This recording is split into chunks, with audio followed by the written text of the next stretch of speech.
10 months ago, I moved here to Greece with my family. Unfortunately, the process of moving here and logistics prior to moving here required me to drop off my training quite a lot. So, this video is all about showing you how I regained my fitness and beyond in the last 10 months since moving to Greece.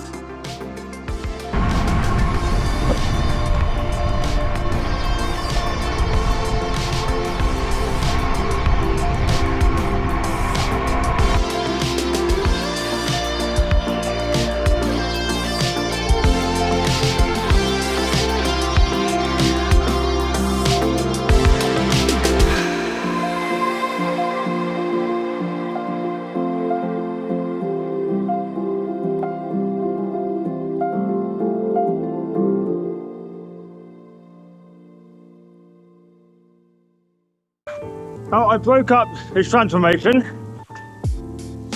into several stages. I'll now talk about the first one. So the first stage of this plan was to build a big foundation of strength and fitness. This meant doing three things very well. Number one was doing a variety of low and high intensity workouts. This meant doing a lot of longer zone 2 and easier rides, and then accompanying them by lots of harder stuff. So threshold, VO2 max, sweet spot and tempo stuff. Now number 2 was probably the harder one, and that was nutrition.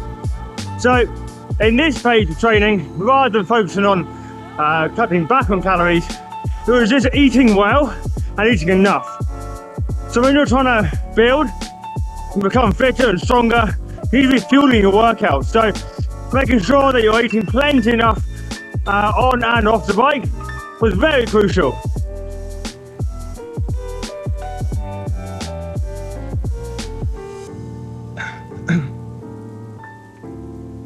And number 3 really is simple, it might seem. It's doing those first 2 bits consistently, over and over again, every day. Being super mindful about the choices that I was making with my training and with my nutrition. See, doing a good thing once or every now and again isn't the thing that's going to lead to your results. It's doing those same good things and making those same good choices repeatedly, day after day. And it showed, because at the end of, I think it was about 3 or 4 months of building, I took my FTP from, to me, a miss 270, which was a big drop off, to 318 watts. And that was, yeah, I saw that as quite a big win. So, with the build over, it was now time to go race. But I was a bit too overweight for that. I had been eating very well to fuel. So, let's move on to the next part.